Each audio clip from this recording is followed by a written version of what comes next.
If I meet a girl out and she has a boyfriend, I'm like you instantly are just not as alluring and as cool. You have managed to screw up the Roman society so badly that it's now embarrassing to have you around. It's making men look completely useless, which in my opinion is completely wrong. In October of 2025, Vogue released an article titled, "Is Having a Boyfriend Embarrassing Now?" And it almost immediately went mega viral. The basic argument is this: having a partner, something once seen as praiseworthy for women, is now viewed quite differently, often associated with a lack of self-respect. I had heard about the article through a few Instagram reels and YouTube videos, and when I actually read it, I can confidently say it is very underwhelming and lacking nuance. I haven't watched any other opinion pieces on it yet, so I thought I would take a stab at this ever-growing issue of people feeling the need to hide their relationships, perhaps not just for women, but for men too. I'll attempt to do this while assessing the landscape of the modern dating market, how it's changed traditional values and purposes for seeking a significant other, and near the end of the video I'll propose something that may be a bit more controversial: that men and women have never truly understood what the other sex wants or needs. There's a common practice some people take part in on social media when they first start seeing somebody seriously: soft launching. Soft launching isn't explicitly defined in the article, but it's addressed in a more soft way. It's when you subtly suggest that you may or may not have a significant other by posting only a portion of their body, like a hand on the steering wheel, glasses clinking at dinner, or a photo where their face is cropped out or blurred entirely. This stands in contrast to its complementary term, hard launching, where someone posts the full face or body of their new partner. I think this phenomenon explains a great deal about many young people's current attitude towards relationships and the subsequent embarrassment. Dating itself is turned into this very nonchalant thing, where if one chooses to participate, there's often an effort to maintain enough distance to avoid being openly labeled as lovers. The better question is why? Why wouldn't someone want to show off their significant other who they worked so hard to secure? I think the answer differs between men and women. For women, much of the answer is explained in the article. For hundreds, if not thousands of years, getting into a relationship and marrying a man was a necessity, not a choice. Your basic safety and survival depended on the economic status of your partner, because you had much less financial autonomy than today. Therefore, many women shaped their personalities around getting a husband out of survival, and survival in a way kind of signals desperation. In a time when women now have nearly the same economic opportunities as men, some interpret a woman actively seeking or publicly prioritizing a relationship as an act of regression rather than empowerment. After all, if remaining single is a viable and stable option, why willingly invest a significant amount of time and effort into someone whose role was historically a way to provide security and stability? Are you suggesting that you still can't attain that stability yourself in the modern world? I'm not saying this is my personal perspective, but it is a view that is held by many women who now see openly having a boyfriend as something embarrassing rather than aspirational. Anecdotes from the article support this. On the Delusional Diaries podcast, fronted by two New York-based influencers, Haley and Jazz, they discuss whether having a boyfriend is lame now. "Why does having a boyfriend feel Republican?" read a top comment. "Boyfriends are out of style. They won't come back in until they start acting right," read another with thousands of likes. In essence, having a boyfriend typically takes hits on a woman's aura, as one commenter claimed. Funnily enough, both of these hosts have partners, which is something I often see online. Even partnered women will lament men and heterosexuality, partly in solidarity with other women, but also because it is now fundamentally uncool to be a boyfriend girl. This also reveals the damage social media is reinforcing through its individualistic nature, which is funny because it's literally named social media. Platforms often reward individual branding, like personal success, self-optimization, independence, and desirability. But a visible relationship complicates that image. Soft launching allows someone to acknowledge intimacy while still maintaining ambiguity, preserving the appearance of autonomy while silently participating in partnership. As the article puts it, it feels like the result of women wanting to straddle two worlds, one where they can receive the social benefits of having a partner, but also not appear so boyfriend-obsessed that they come across as quite culturally loserish. I can attest to most relationships online being perceived in a very negative light. From my personal observations, it feels like when a woman is open about her relationship, a lot of people, at least in the comments, they will say stuff like, you're settling or you're ruining your personal growth, unless that her and her significant other are that productive hustle culture type of relationship.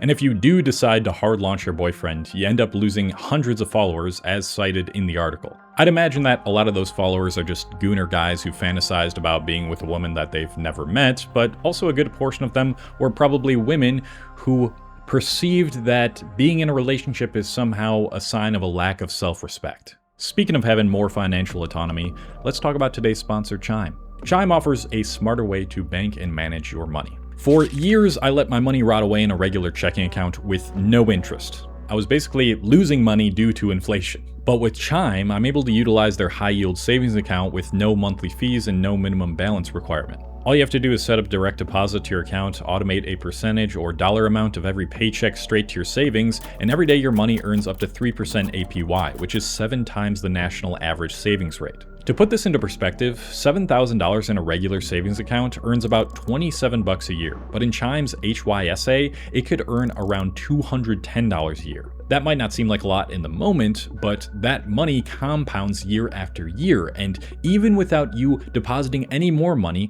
that money will continue to grow exponentially without you having to do anything. 82% of Americans don't have a high-yield savings account, which is an absolutely absurd statistic.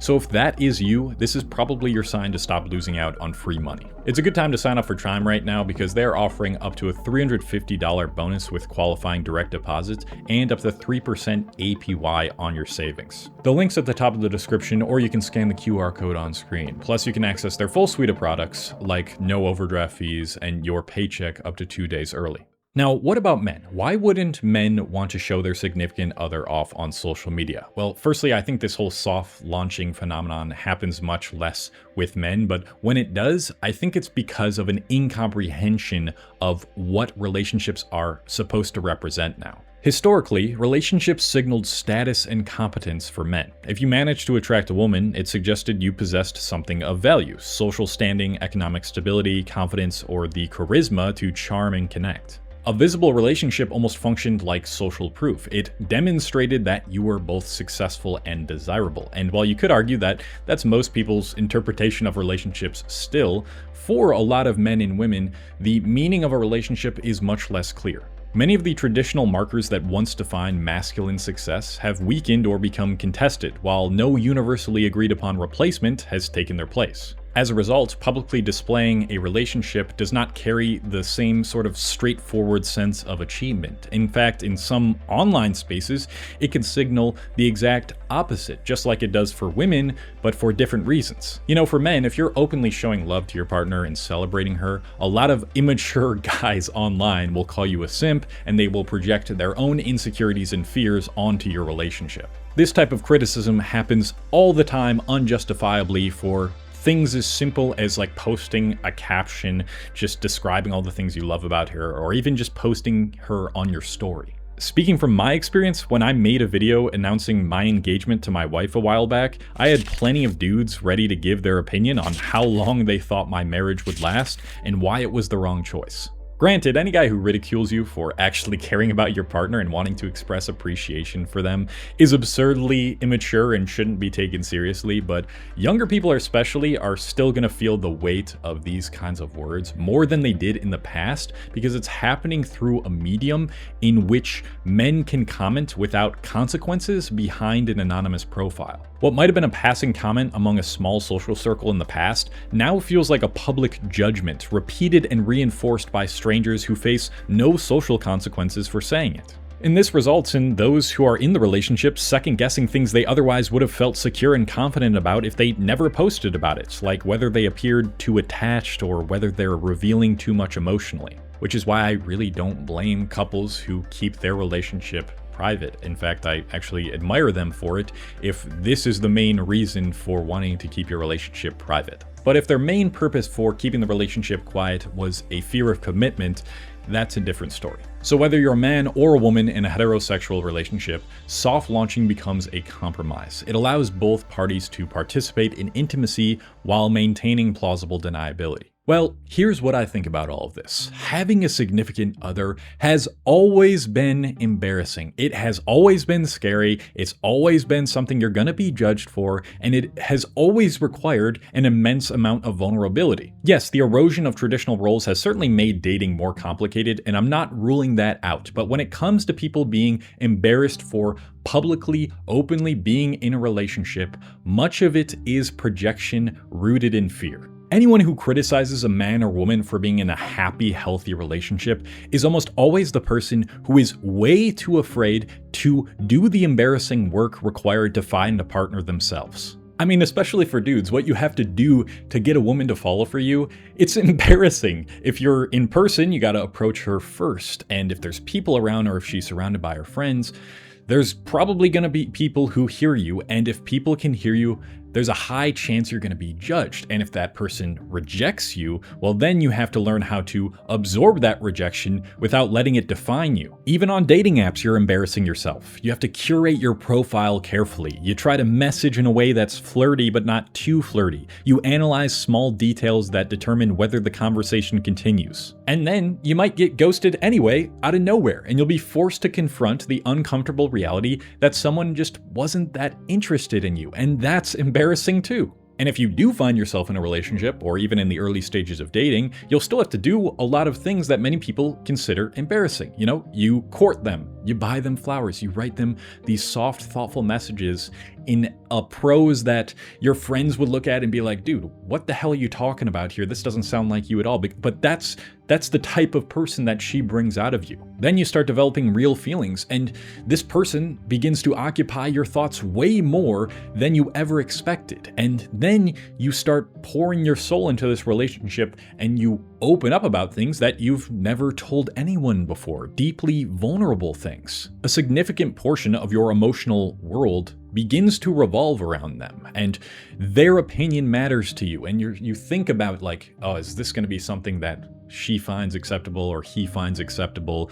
And just so much of that is just an embarrassing process. So in other words, you have to embarrass yourself over and over in order for love, true love, to develop. Hopefully you find someone who makes those embarrassing moments feel trivial. That's the ideal scenario. And a lot of these things that I talked about, they're not inherently embarrassing. I don't think they're all embarrassing, but you know, some of it makes you feel embarrassed. Just inevitably, it's the inevitable process of finding love. And most of this also goes for women. Regardless of your gender, you begin prioritizing the other person. Some of your sense of self is intertwined in how you treat each other and how deeply you care. And these are all things that terrify most people, which is why they'd rather take the easy road out and see that embarrassment and vulnerability as something to be avoided rather than embraced. I've said this time and time again on my videos about dating. Love cannot exist without vulnerability and embarrassment. Without exposing parts of yourself that people might have judged heavily in the past to see if this is finally the person who can be trusted with that part of you. If I had to choose between giving a piece of myself to another person, risking looking like a simp to an audience who I don't even know, or living behind fear and excuses just to avoid judgment, I'm choosing the former every single time. Like, of course, love is embarrassing. When you publicly acknowledge you're in a relationship, you're basically saying, this is the person who has seen me at my lowest and weirdest moments and knows maybe even too much about me. Like, what is with this generation thinking that everything needs to be done with nonchalance, that trying is not cool? You're supposed to fall for someone and get rejected and fail and embarrass yourself and learn. Love cannot grow within emotional detachment or this ironic distance we're placing on each other. Now for my more controversial take. Men and women have probably never fully understood or even liked each other as much as we tend to imagine. One of the strongest reasons to get married and have kids for hundreds of years was to use them for manual labor. The family farmer business relied on you having cheap labor to keep the family alive. In that setting, many people found themselves in unwanted marriages or relationships out of necessity. In fact, even just a few decades ago, people were marrying just to marry much more often. Now, don't get it twisted. I am very happy that people aren't being forced to wed and be in a relationship that clearly isn't meant for them. I like that people have more time to figure things out and find someone who really connects with them. But the point I'm trying to make is because men and women were forced into these relationships or marriages more often in the past, they never really took the time to understand the ins and outs of each other. I mean, couples therapy clearly didn't exist, and psychological language around attachment and trauma and communication styles didn't exist either. People lacked the tools to deeply understand themselves, let alone each other. Relationships function more as obligations rather than these intentional partnerships we tend to think of today. Well, now with the tools that we have access to and the choice we have to be in a relationship or not, I believe we have the greatest opportunity to foster relationships where a man and woman, for maybe the first time in history, can actually fully understand each other's perspectives. I think there undoubtedly have been some disadvantages to therapy speak. I've talked about it in previous videos and constantly labeling everything in a relationship. But if we are to use these things properly, it gives us the advantage of finally thinking to ourselves like, oh, now I understand why my partner got angry or upset here. I need to start thinking about things in this way with this perspective. This should be the era of the healthiest relationships in history, but what's stopping us is, ironically, the very language meant to help us. Instead of using these developments in therapy and psychology to pursue more meaningful relationships, we're using it as an excuse as to why this person is super incompatible with us, when the reality is we're just afraid to take the chance of falling in love and embarrassing ourselves. Let's stop bullshitting ourselves. We all want to be understood and loved, and the only way you're going to get to the point where you find someone that makes you think, wow, this is a person who truly accepts and understands me for who I am, is if you get vulnerable, is if you send that risky text, is if you show them you care, allowing yourself to look a little foolish in the process. Resist this culture of nonchalance and optionality and feel what it's like to get hurt. Then, this is very important, reflect, heal, and see what it's like to get hurt again. Eventually, things will start to make sense. Eventually, you will probably find someone on the same wavelength as you. But first, you gotta be willing to embrace the embarrassment. If you enjoyed this video, you'll probably like my video about why Gen Z is terrified of intimacy. It covers a lot of the same aspects as this video, but in a different way, using different language. So maybe that video will also be helpful or even more helpful than this video. And that is it. Yeah, that's it. Goodbye.